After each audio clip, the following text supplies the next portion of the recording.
This is Bishop Michael Burbidge, and you are listening to the Walk Humbly Podcast. Welcome to the Walk Humbly Podcast. I'm Billy Atwell, Chief Communications Officer for the Diocese and your co-host. If you haven't already, please make sure you rate this podcast and write a review on iTunes, Google Play, or Stitcher, and we're now on Overcast as well.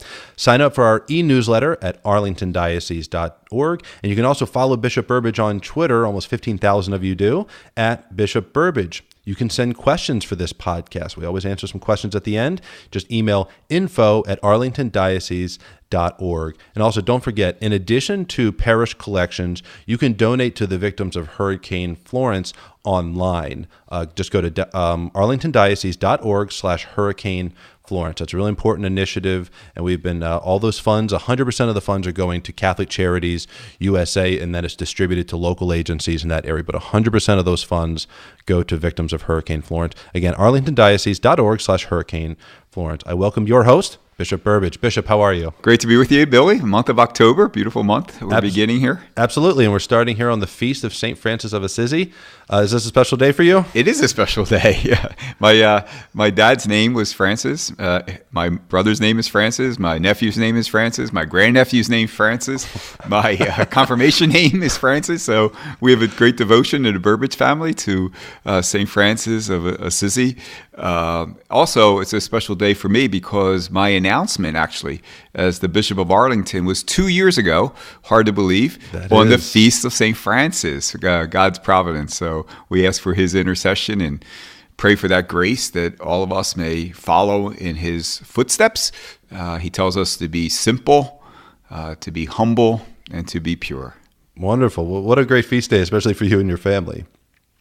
So, Bishop, there was big news last night about opioid legislation. We just had a conference on the opioid crisis, but the Senate passed the final version of a sweeping opioids package. This was done Wednesday afternoon, and it will be sent forth to the White House just in time for lawmakers to begin campaigning on this issue in November. The vote was 98-1, so it was a very one-sided victory, which is so uncommon right now, a lot of political division in D.C. Great to see that. But this was a bill that a lot of people really rallied around. Why do you think that is, and what about this issue is important to you? Well, of course, because I think our politicians, like all of us, recognize that we are in a crisis. That's what it's referred to as the opioid crisis.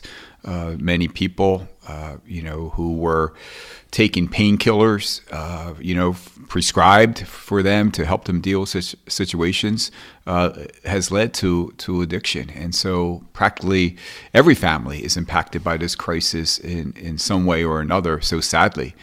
We had a conference in our diocese just last Saturday just to heighten awareness and to learn about the reality of this crisis and what it is that we can do to help people in their recovery and in their treatment and in their recovery. And so we had experts there talking to us and what we can begin to do as a diocese and as a community. And of course, much is to follow. I'm very, very happy that there was such bipartisan support on this, and the bill itself is to do the same, to raise the consciousness of people and to respond to the recovery efforts and treatment efforts of people who have been, who are addicted. So fully support this measure, of course.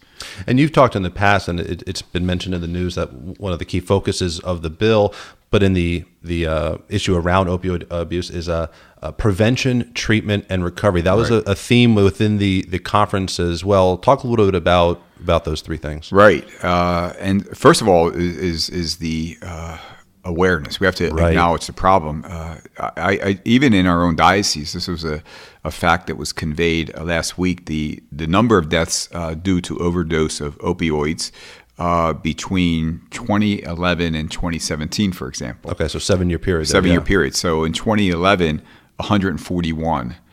In 2017, 392. Wow. How alarming is that, Billy? What a dramatic increase. Very dramatic. So we do have a crisis on our hands here.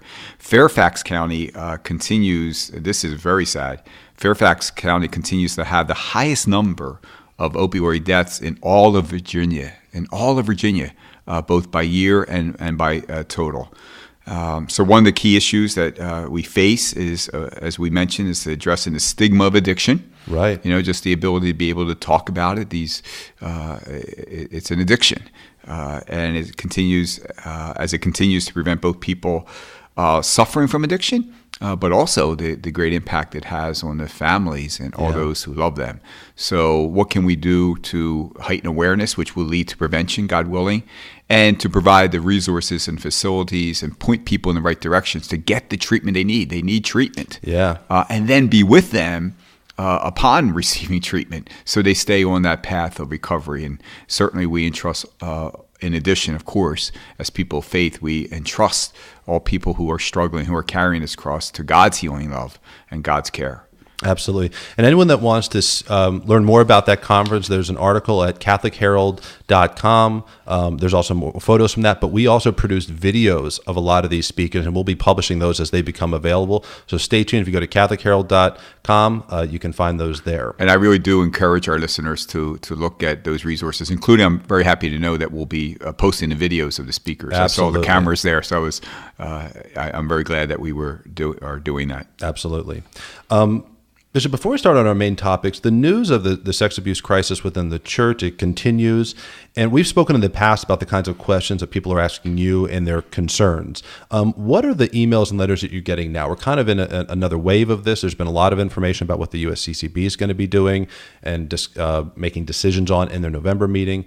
You've done a lot. You've been speaking about this essentially everywhere you go. You've issued multiple statements, and we've discussed it on this podcast. What are you hearing now from people? Yeah, it's very interesting. In the when I'm going out to the parishes and to the schools, for the most part, what I'm hearing from the people is, of course, we all share is our sadness and even our anger that the fact that this is a reality. We don't want this to be part of our church, and our concern for victims, of course. So people are reinforcing that in the parishes. But for the most part, in the parishes and schools I'm visiting, which is beautiful, is a reaffirmation of the support of their priests in their parish, and what can we do to help you? So I'm hearing that a lot out in the field. The correspondence, not so much. Right. The correspondence is at a volume that I've never seen. I usually pride myself in being very responsive quickly to letters that I receive, but because of the volume, it would be just impossible. We would have to stop everything else we're doing if I could just offer a personal response to each letter. But I'm certainly seeing the letters. We're certainly categorizing the letters. Mm-hmm. What are the how many issues or comments or statements are in this category or that category. Right. And so we are truly listening. So people writing to me, your voice is being heard. And I would say more in the written correspondence, letters and emails, it's more of a venting, which is very understandable of the hurt and the pain that we're feeling. We share it. I share it. Some concrete suggestions and steps of what parishes can be doing, and a challenge to bishops as we begin to prepare for our November meeting. People want to see action. Right. That basically is what it comes down to. Yes, we will pray, and we should pray, but we want action. What's going to look different? What's going to be in place when you come out of this November meeting? And I'm already seeing, as I mentioned before, that we're not beginning our meeting on day one from the start. We're preparing for it, and we just got correspondence yesterday, documents that we're supposed to be reading. So when we hit the ground running, we're going to hit the ground running in November. And I really do feel confident that the people will see a resolve and action, some concrete steps that will be taken as we come out in November. As you mentioned, Billy, I am talking about this wherever I go. Every parish, high schools, college campuses, and I should. I'm out in the field. This is on people's mind, and I have to say the dialogue, the conversations have been respectful. I have spoken. I'm meeting with our priests in deanery sessions. I met with all the women religious serving in our diocese. I am meeting with the deacons on Saturday.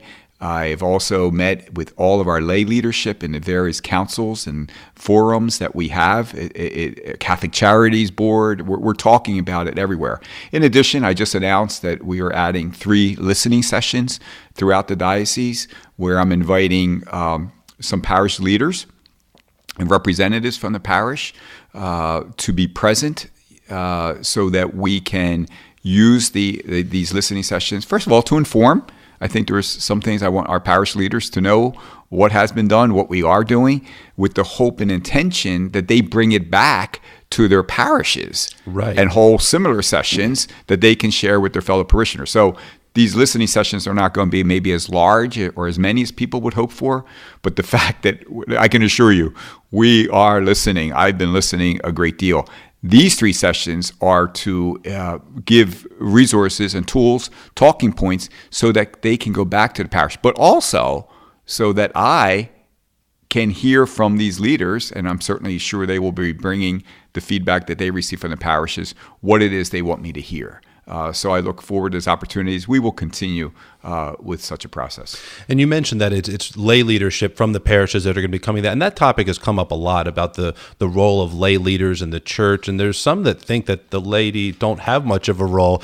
If you would address that a little bit, because that is an absolute misnomer, especially for you. I have to say that's good you mentioned that, because that is one of the common themes coming up in the correspondence. One of the common theme is it goes so far as to say bishops should hand over all of their leadership authority. Well, that's not going to happen, because we're Catholic and we follow an apostolic traditions, and the bishops, as successors of the apostles, are entrusted with the pastoral care of a diocese, which requires teaching, sanctifying, and governing.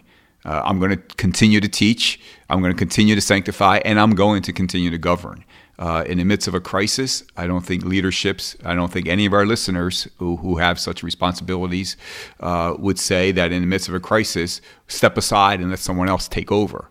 That's not responsible, and that's not what I'm going to do. Right. But in the same vein, it's somewhat puzzling to me. And again, this means that we're just not doing a good job conveying it. It's no one's fault. Right. Maybe ours for not conveying it as clearly.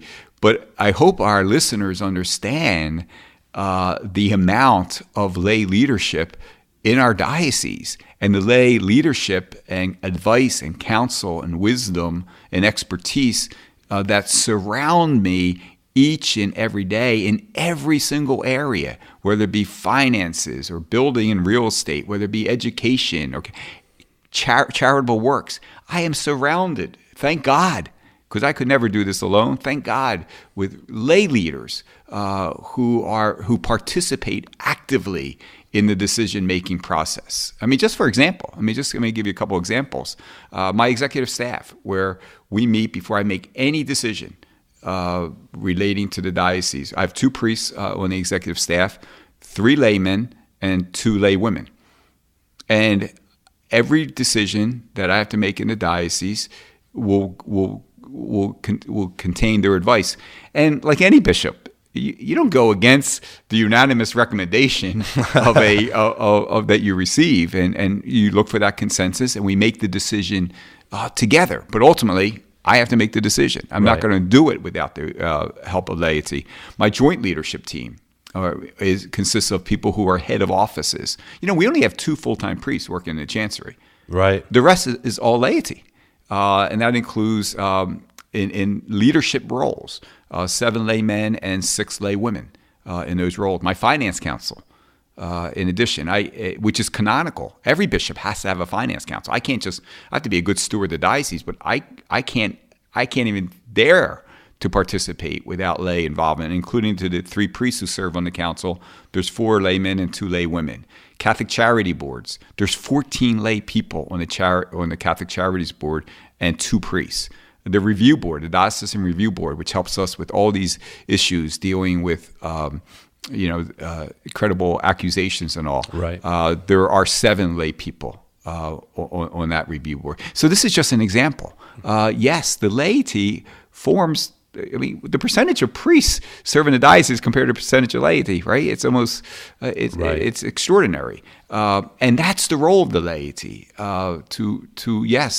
to pray, to guide, to counsel, to assume leadership. In this diocese, and wherever I've been, to be honest with you, I receive that lay participation as a tremendous blessing and gift, and I am well served. Very good. So we'll get into it. This first topic is, Bishop, last week I announced on your behalf through an article that you had appointed an investigator to come in and independently review the files of all priests and deacons. We also announced that at the end of the review, you would publish a list of all priests and deacons who were credibly accused of sexual abuse of a minor. Why did you appoint this investigator, and what do you hope that publishing this list will do for your local church here? Yeah, and this is not the first time it's been done in the diocese. We did it in 2002. Every diocese did, as far as a study that we were doing for all the bishops to receive, and we had to go through our files, but that was done internally. And then in his great wisdom, in 2011 or 2012, I think it was, Bishop Burbidge did the same thing. He had someone, an outside investigator with expertise in this area, to go through the files just to make sure that we're not missing anything. And that was for active clergy at the time. Right? Yeah, it was just for the active clergy, correct. And then, in light of the time that we're in, which is requiring transparency, which is requiring action, I thought it was most prudent to hire two outside agents, former FBI agents with background in doing such reviews, to come in and to do all the files of any priest who has ever served in the diocese. And then that will give us, the opportunity to make sure that all those names are published. Since 2002 they have been, but not as a list. This will be a list, and it would also convey, where these priests have served. And it's very difficult. I know it's difficult for some of these priests are deceased, or some of those people have been moved on in life, but part of the reason that we would do such a list is for victims. When you put forth such a list, there could be the possibility that someone now seeing this name would say, I have to come forward now too, because I never knew that others had that issue with it. So by publishing the list, you're like, we hope it's also a service to victims. That they would feel comfortable coming forward. Right, okay. That they would come forward and let us, help them or heal them too. So it's very complicated and it's very sensitive. I understand that for a lot of people.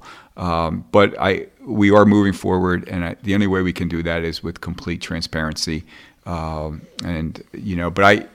I will repeat my assurance that I think that is essential at this time, and we want to always be able to say to our people, there are no priests with credible accusations in active ministry.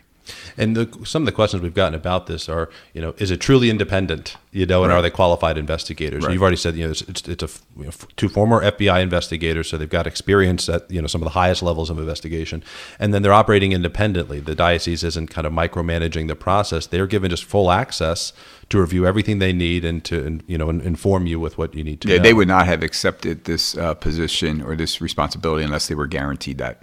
And you've been meeting with victims. Like you mentioned the service that it is to victims. Is that something that you learned in your meetings with victims, that when they see the name published, they feel more comfortable coming forward? Yes, that is something that victims would say, because sometimes, victims feel like because someone may have a good reputation, or a priest is beloved in the parish, no one would believe me if I mention his name. So that is something victims say. And, Billy, as we mentioned before, meeting with the victims individually, as I do, and as a group, I have to say it's a beautiful ministry in many ways. It's heartbreaking. It brings you to tears hearing the stories. But these individuals, first of all, want to know that you're willing to listen to their story. Please listen to me, and please assist me in helping me in my relationship with God and with the church, and also very firm in conveying what we did wrong, of course, and how we can do better. But I've always considered every meeting I've had with a victim, sometimes more challenging and more emotional than others. But each and every person just a gift, a blessing. It's a privilege, actually.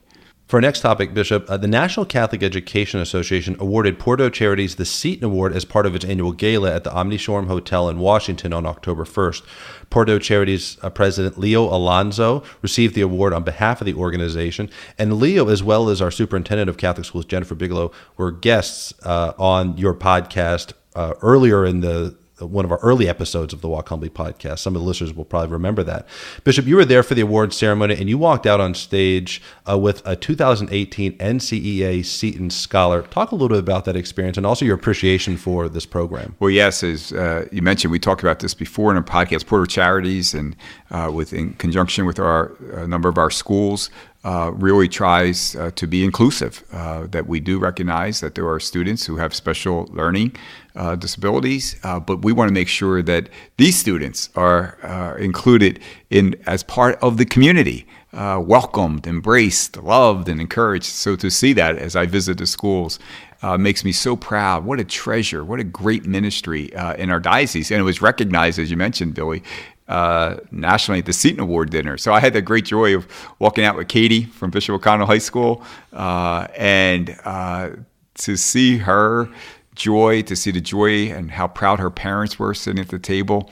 It was a really great moment. And we have to work even a little bit harder to make sure that this program of including all students into our Catholic schools is even heightened. But I have to say, that room was filled with Catholic educators from across the country, and so many people came up to me and said, we're not doing this. We have to do the same. And even here in the diocese, we have to do even more. But it was a very, very proud moment. Anyone that wants to see it, the pictures are wonderful. If nothing else, you should go to CatholicHerald.com to read the story and also see some of the photos from that Seton Award ceremony. Bishop, last year you celebrated a Mass for the seriously ill, which is accompanied by a short retreat. You're doing the same thing this year. What stuck out to you last year when you spoke to those folks, many of which have been struggling with serious illness for many years? Yeah, and this Mass and retreat for the seriously ill, it has been going on for many, many years in our diocese, and now continues to have the support of the Catholic Charities assisting in every way. Volunteer nurses and healthcare professionals are part of it. And it invites the seriously ill, people who have been given a very, sad diagnosis, to come together. And it's very moving. You look at those who are suffering greatly and you recognize how close they are to Jesus, that they are so united to Christ on his cross. And you see that holiness, it radiates. You see people who are in the midst of a heavy burden, are not despairing, but rather are drawing upon the strength and grace that God promises to them. And they do it together with others who are there to help them spiritually, physically, and emotionally. And it's a great privilege for me to celebrate Mass for them and to entrust them and their needs to the Lord. This week also began the month-long gathering of bishops from around the world for what is called the Synod of Bishops on Young People, the Faith and Vocational Discernment. Talk a little bit about what's taking place and what do you hope to come from it? Yeah, the synod is gathering of bishops to address a specific issue in the church. So we've had synods in the past. We'll continue to have them in the future. But like you said, this specific topic is on young people, the faith and vocational discernment. And we're here certainly to learn from our young people. We want to listen to them. We want to see how we can most effectively as a church teach them and inspire them. So bishops have been calling, all of us have been calling upon young people to let us know maybe what it is keeping them from the church. If they're not engaging or practicing their faith, why is that? If they're practicing faith but struggling to live up to the church's moral teachings, we want to know what are those challenges. Not because we can change the truth or the moral expectations or God's commands, but to know what we can do to encourage and support young people in their walk of faith. And so the Synod Fathers, Billy, are gathering for, it's a long meeting. It's a month. It's a month, and it's every day except for Sunday, I think. I think that by understanding what young people are struggling and what about the church they doubt, we can become more effective teachers, just as parents do, right? Just as parents do with their children. We want to hear the needs of our young people and guide them in truth. I would say also, Billy, in order to be effective in our teaching, we must inspire. That's part of our role as leaders. And we know the truth of the gospel is inspiring. The truth of the gospel certainly is energizing. But we must reflect that in what we teach, how we relate to people in everyday life. And no doubt, we have to know the times in which we do this. And certainly at this very difficult time in the life of the church and the issues we're facing, I'm sure those issues will be discussed also in helping our young people to see, well, how is in the midst of all this, can you still stay strong in faith and move forward? One thing I've heard you talk about in the past, not just in relation to this, but in relation to changing times, is we need to adapt to the times in how we're engaging with people, what we're communicating through different technologies and mediums.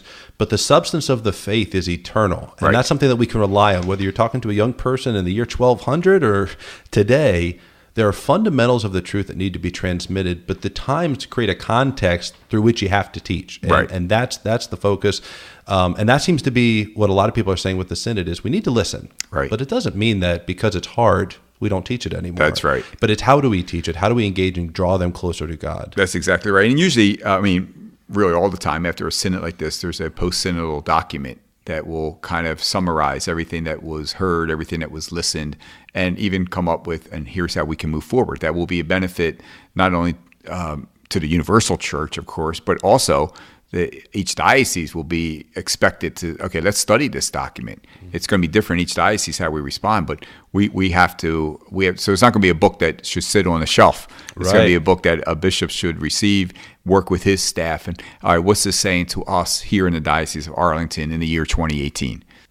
This is also Respect Life Month, and this weekend on Saturday, you're celebrating the Mass for Respect Life and for people with disabilities at St. Mark's Catholic Church in Vienna at 11:45 a.m.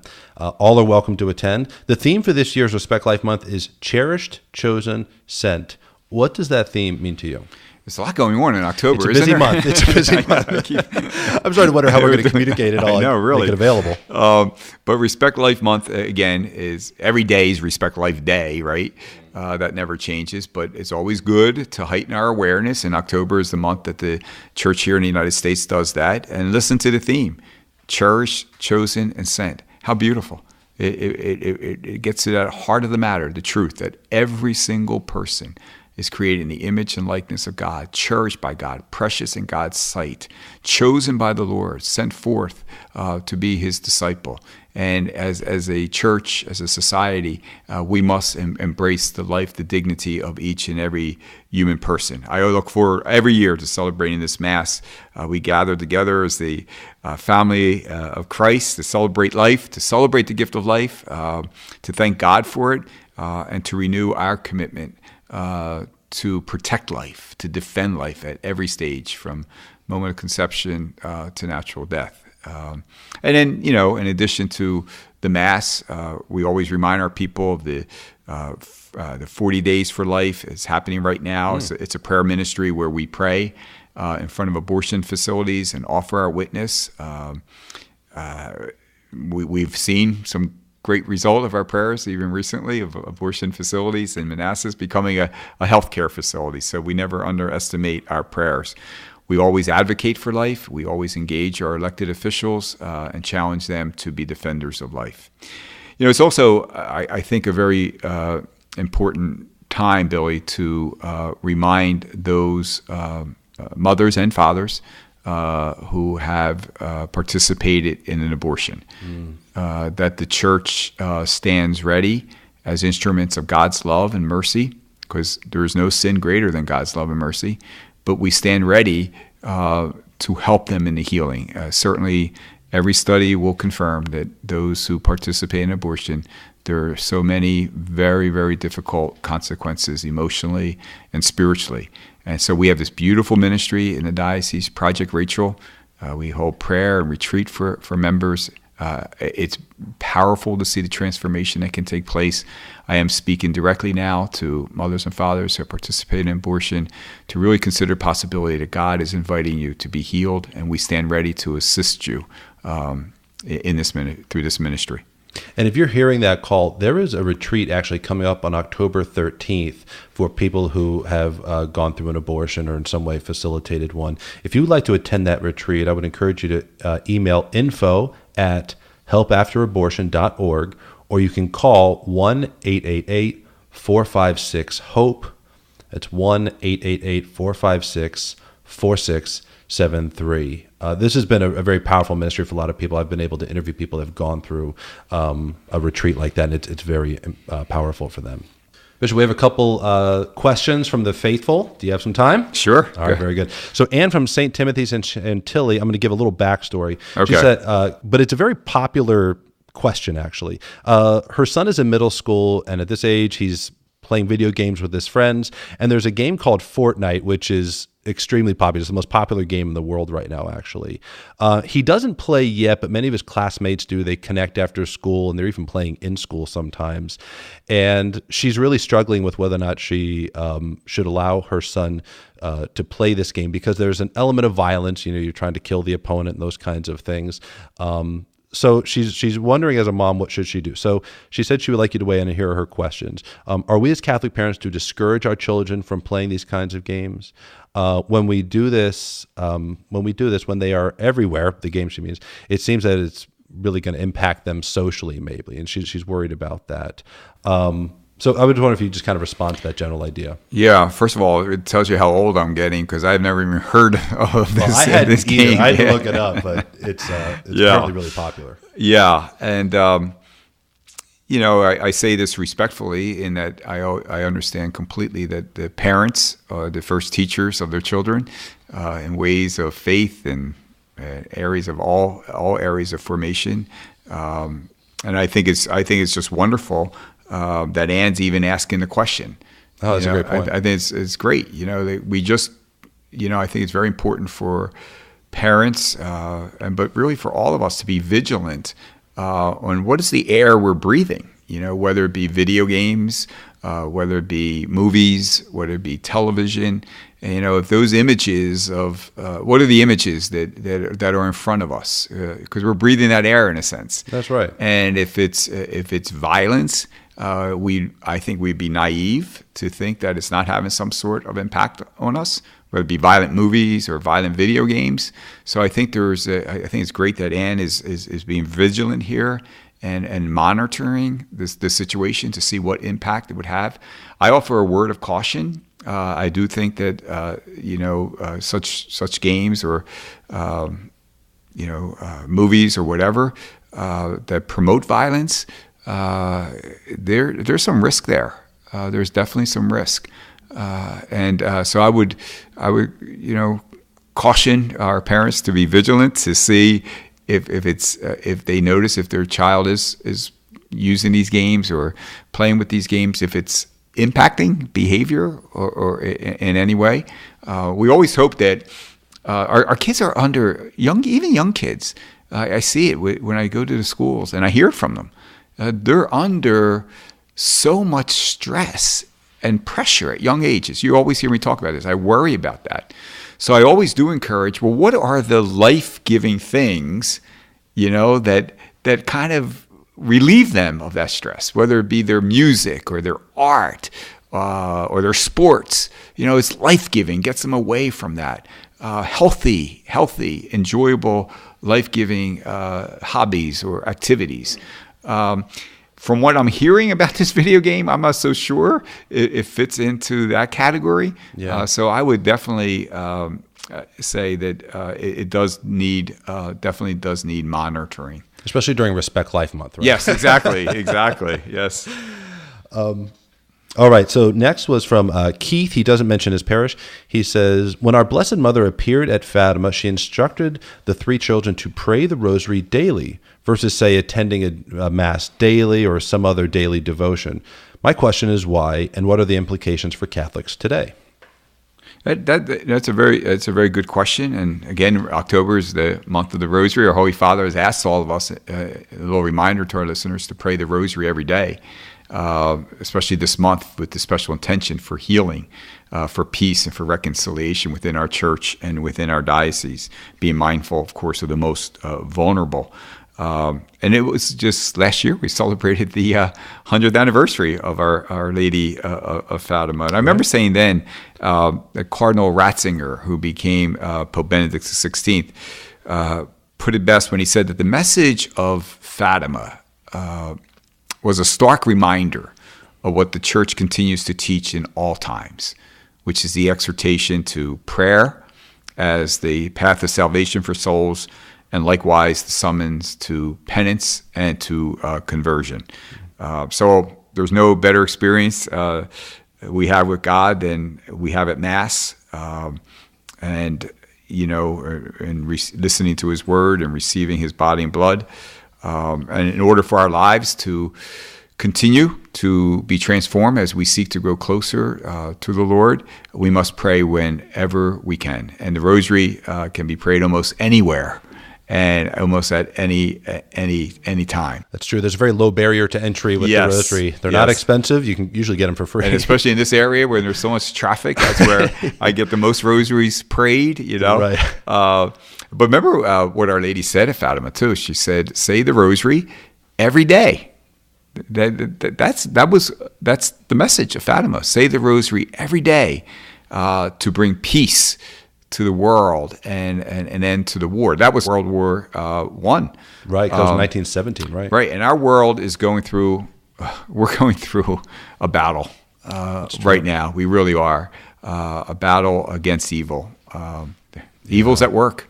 Evil is at work here, and we see so much evil, violence, so many problems that we're fighting against, so many temptations, untruths being spoken to us.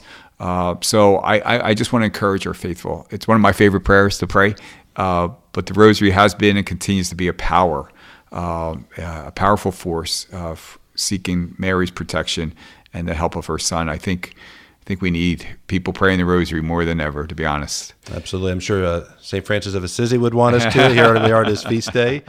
Did you have any just final thoughts? And if you'd also send us off with your blessing. Well, maybe just this, Billy, that we are, as you mentioned earlier, we are taping this podcast on the feast of St. Francis of Assisi. So many times people will ask me, what is it that we can do? In this turbulent time in our church and also in our society, in our nation, what is it we can do? And boy, I think that prayer to St. Francis is just a beautiful prayer for us to reflect upon and for us to say and to ask the Lord, help me. Where there's hatred, Lord, let me bring love.